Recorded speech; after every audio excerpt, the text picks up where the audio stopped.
अमित शाह के बयान से छिड़ा घमासान। आम आदमी पार्टी को लेकर बड़ा खुलासा। ईडी ने आम आदमी पार्टी का खुला राज।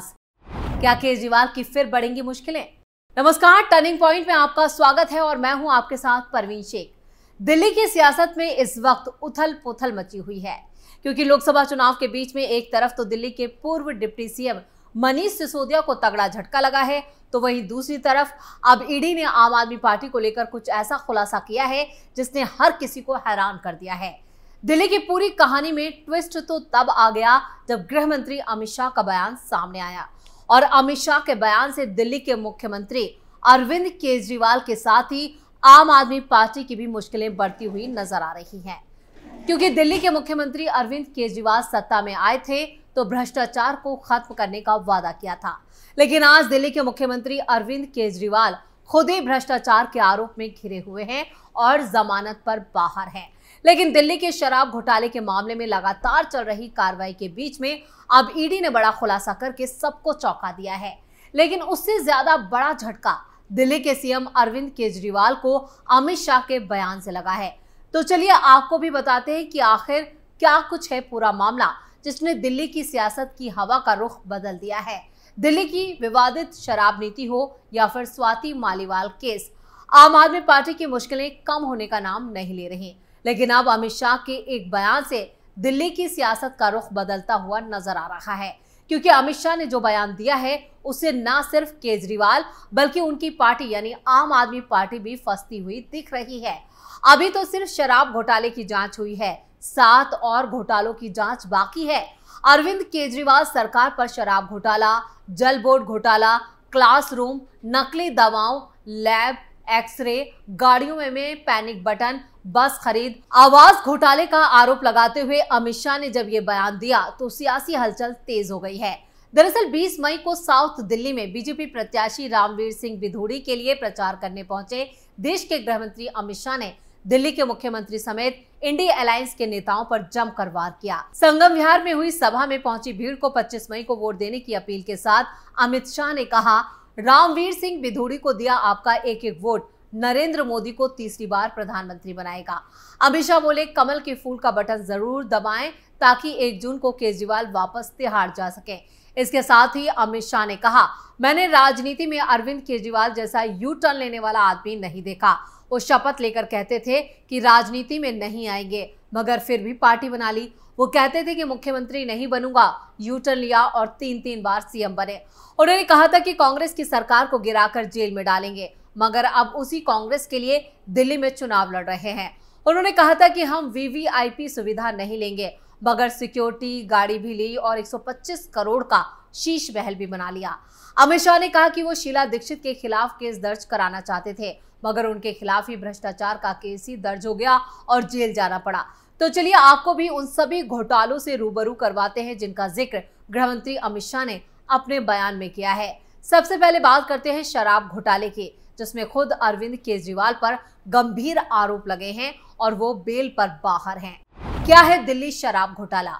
दिल्ली शराब नीति में हुए कथित घोटाले में हाल ही में हाई प्रोफाइल गिरफ्तारियां हुई, जिसमें दिल्ली के मुख्यमंत्री अरविंद केजरीवाल और तेलंगाना के पूर्व मुख्यमंत्री के चंद्रशेखर राव की बेटी के कविता शामिल है। शराब नीति भले ही दिल्ली के लिए थी, लेकिन इसमें हुए कथित घोटाले ने ईडी ने दक्षिण से लेकर गोवा तक तार जोड़े हैं। जहां साउथ ग्रुप को घोटाले का प्रमुख लाभकारी बताया गया, तो वहीं दावा यह भी है कि घोटाले से कमाई गई राशि गोवा विधानसभा चुनाव में इस्तेमाल हुई।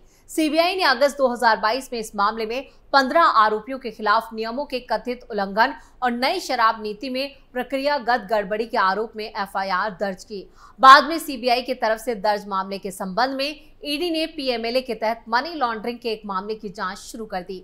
ईडी और सीबीआई दिल्ली सरकार की नई शराब नीति में कथित घोटाले की अलग अलग जांच कर रही है। ईडी नीति को बनाने और लागू करने में धन शोधन के आरोपों की जांच कर रही है। वहीं सीबीआई की जांच इस नीति बनाते समय हुई अनियमितताओं पर केंद्रित है।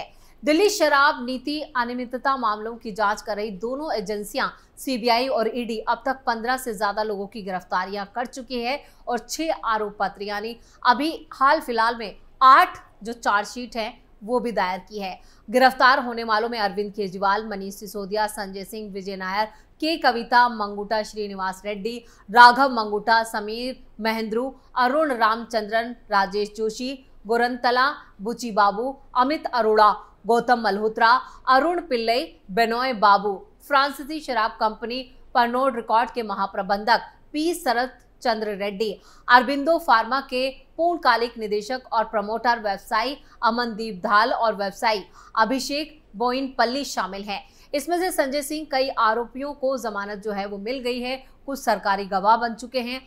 अरविंद केजरीवाल को 10 मई को अंतरिम जमानत मिली है। क्या है जल बोर्ड घोटाला? ईडी ने दावा किया है कि दिल्ली जल बोर्ड का ठेका बढ़ी हुई दरों पर दिया गया ताकि ठेकेदारों से रिश्वत वसूली जा सके। ठेका का जो मूल्य था वो 38 करोड़ रुपए था और इस पर सिर्फ 17 करोड़ रुपए खर्च किए गए और बाकी की जो रकम थी वो गबन कर ली गई। इस तरह के फर्जी खर्चे रिश्वत और चुनावी कोष के लिए किए गए थे। कथित तौर पर जल बोर्ड के पूर्व मुख्य अभियंता जगदीश कुमार अरोड़ा ने एनकेजी इंफ्रास्ट्रक्चर लिमिटेड को 38 करोड़ रुपए का ठेका दिया था। ये ठेका इलेक्ट्रोमैग्नेटिक फ्लो मीटर्स की आपूर्ति, स्थापना और परीक्षण के लिए दिया गया था। इस मामले में आरोप लगाया कि बोर्ड और एनबीसी के अधिकारियों ने रिश्वत के लिए एनकेजी इंफ्रास्ट्रक्चर का पक्ष लिया। ईडी ने इस मामले में 31 जनवरी को जगदीश कुमार अरोड़ा और ठेकेदार अनिल कुमार अग्रवाल को गिरफ्तार किया था। उधर ईडी ने मामले से जुड़ी मनी ट्रेल की जांच करते हुए आरोप लगाया कि एनकेजी इंफ्रास्ट्रक्चर को अनुबंध दिए जाने के बाद अरोड़ा को नगद और बैंक खाते में रिश्वत मिली थी। ये पैसा अलग अलग पार्टियों को देने का आरोप लगाया गया। वहीं आम आदमी पार्टी को चुनावी फंड के तौर पर भी पैसा दिया गया। बीते दिनों मुख्यमंत्री अरविंद केजरीवाल के निजी सहायक विभव कुमार, आम आदमी पार्टी के कोषाध्यक्ष और राज्यसभा सांसद एनडी गुप्ता और दूसरे लोगों के यहाँ पे छापेमारी की गई थी। क्या है नकली दवा घोटाला? दिल्ली सरकार में वक्त वक्त पर कई घोटालों के आरोप लगे। इसी में है नकली दवा घोटाला।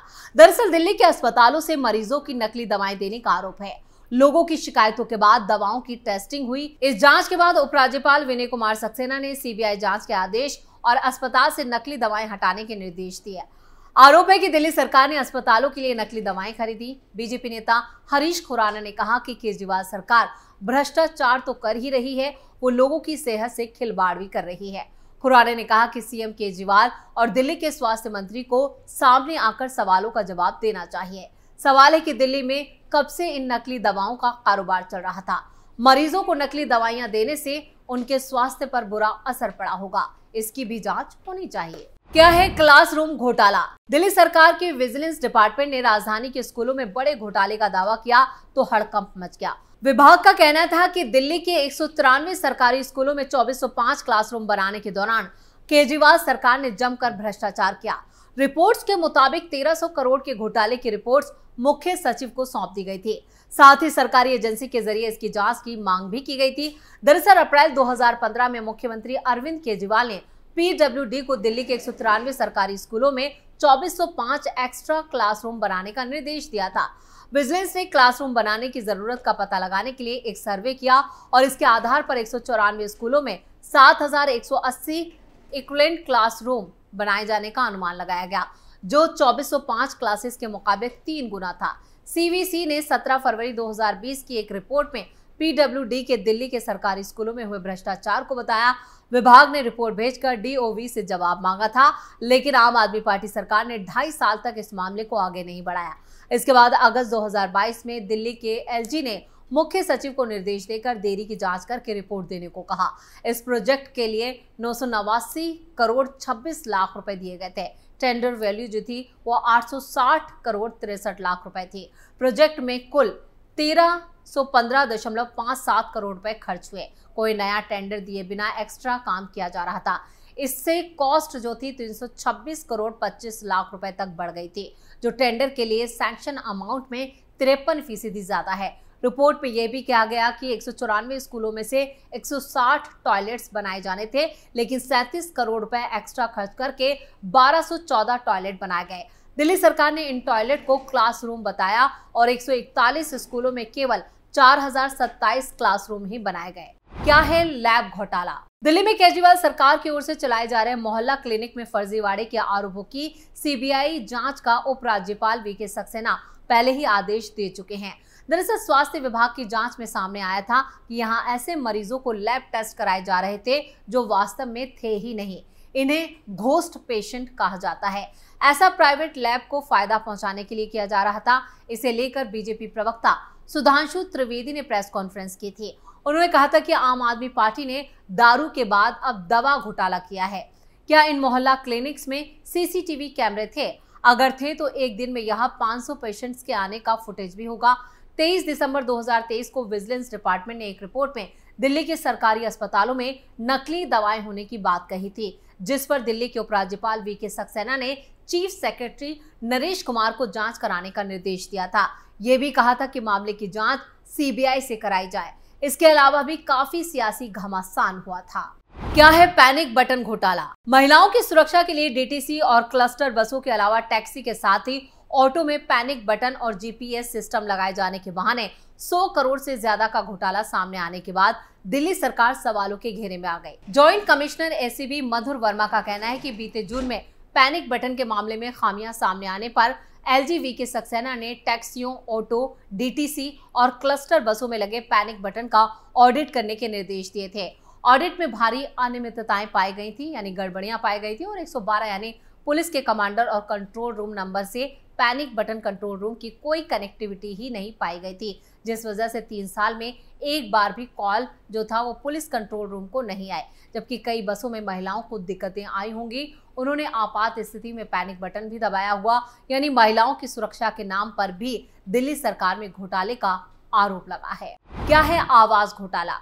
रिपोर्ट्स के मुताबिक एक रियल्टी फर्म के 3 मालिकों को दिल्ली पुलिस की आर्थिक अपराध शाखा आवास घोटाले के माध्यम से कई खरीदारों को धोखा देने के आरोप में गिरफ्तार किया था, जिसमें उन्होंने केंद्र की एक योजना के तहत द्वारका में दिल्ली विकास प्राधिकरण यानी डीडीए के फ्लैटों की पेशकश की थी। इस घोटाले की रिपोर्ट सबसे पहले आईटीओआई ने की थी, जिसके बाद मामले की जांच के लिए एक विशेष जांच दल का गठन किया गया था। जांच में पाया गया कि द्वारका में डीडीए की लैंड पुलिंग पॉलिसी के तहत आवास उपलब्ध कराने के नाम पर 3,997 निवेशकों से करीब 400 करोड़ रुपए इकट्ठा किए गए थे। विदेशी फंड लेने का क्या है आरोप? अब प्रवर्तन निदेशालय यानी ईडी ने आम आदमी पार्टी पर विदेशी फंड लेने का भी आरोप लगाया है। ईडी ने गृह मंत्रालय को बताया कि आम आदमी पार्टी को साल 2014 से 2022 के दौरान 7 करोड़ 8 लाख रुपए का विदेशी फंड मिला। ईडी ने आम आदमी पार्टी पर फॉरेन कंट्रीब्यूशन रेगुलेशन एक्ट के उल्लंघन का आरोप लगाया। दरअसल खुलासा हुआ कि आम आदमी पार्टी ने विदेश से लिए गए करोड़ों के फंड के स्रोत की पहचान छुपाई। ईडी की एक रिपोर्ट में बताया गया कि आम आदमी पार्टी को कनाडा, अमेरिका, न्यूजीलैंड और मध्य पूर्व के देशों से ये पैसा मिला। विदेशी फंडिंग को आम आदमी पार्टी तक पहुंचाने के लिए कई गड़बड़ियां की गई। मीडिया रिपोर्ट्स के मुताबिक आपको 2014 से 2022 के बीच 7 करोड़ 8 लाख रुपए की विदेशी फंडिंग मिली और ये पैसा विदेशी फंडिंग कानून के नियमों का उल्लंघन करके ली गई। ईडी ने इस फंडिंग को लेकर एक रिपोर्ट तैयार की है और इसे गृह मंत्रालय को भेजा है, जिसके कुछ हिस्से बाहर आए हैं। रिपोर्ट में बताया गया है कि आम आदमी पार्टी को ये फंडिंग देने वाले अलग अलग लोगों ने एक ही पासपोर्ट नंबर, एक ही मोबाइल नंबर और एक ही क्रेडिट कार्ड की जानकारियां देते हुए ये सभी धनराशि दी। ये सारी फंडिंग कनाडा, न्यूजीलैंड, यूएसए और मध्य पूर्व के देशों से आई। इस अवैध फंडिंग के एक उदाहरण को भी रिपोर्ट में बताया गया है। विदेशों में रहने वाले 155 लोगों ने 55 पासपोर्ट का इस्तेमाल करके 1 करोड़ 4 लाख की धनराशि आम आदमी पार्टी को दी। ऐसा 404 मौकों पर किया गया और इस रिपोर्ट में यह भी आरोप लगाया गया है कि आम आदमी पार्टी के नेता दुर्गेश पाठक ने कनाडा में 2016 में आपके लिए इकट्ठा किए गए फंड को अपने लिए इस्तेमाल किया। ईडी ने इस पूरी गड़बड़ी के सबूत भी यहां पर आम आदमी पार्टी के पदाधिकारियों के बीच ईमेल से हुई बातचीत के जो ब्यौरा है वो तैयार किया है। ये बातचीत कुमार विश्वास, कपिल भारद्वाज, दुर्गेश पाठक, अनिकेत सक्सेना के बीच हुई। ये सभी तब हुआ जब आम आदमी पार्टी में महत्वपूर्ण पदों पर थे। इसके अलावा भी फंडिंग को लेकर कई खुलासे ईडी की इस रिपोर्ट में किए गए हैं। वहीं इस आरोप पर आतिशी मारलेना ने कहा है कि आम आदमी पार्टी ने पूरी पारदर्शिता के साथ 1-1 रुपए का चंदा लिया है और उसका हिसाब चुनाव आयोग, इनकम टैक्स डिपार्टमेंट और देश की हर संस्था को दिया है। ये कई साल पुराना मामला है। इस पर ईडी, केंद्रीय जांच ब्यूरो, केंद्रीय गृह मंत्रालय और चुनाव आयोग को जवाब दिया जा चुका है। आतिशी ने यह भी कहा है कि बीजेपी हर चुनाव से पहले ऐसा करती है और अगले 10 दिनों में बीजेपी ऐसे कई झूठे आरोप आम आदमी पार्टी और सीएम केजरीवाल पर लगाएगी। वैसे आपको बता दें कि इससे पहले आतंकी पन्नू ने भी एक वीडियो के जरिए केजरीवाल पर कुछ वक्त पहले ही गंभीर आरोप लगाए थे। खालिस्तानी आतंकी गुरपंतवंत सिंह पन्नू ने मार्च 2024 में आरोप लगाया था कि भगवंत मान और केजरीवाल ने आम आदमी पार्टी के लिए खालिस्तानियों से मोटी रकम ली है। पन्नू ने यह भी बताया था कि 2014 और 22 के बीच खालिस्तानियों ने आम आदमी पार्टी की सरकार बनाने के लिए $16 मिलियन यानी 133 करोड़ की मदद की थी, जिसको लेकर भी सियासी हलचल काफी ज्यादा देखी गई। और अब एक बार फिर से अमित शाह के नए खुलासे और दावे से नया सियासी बवाल छिड़ गया है। टर्निंग पॉइंट में फिलहाल के लिए इतना ही। बाकी खबरों के लिए देखते रहिए कैपिटल टीवी। नमस्कार।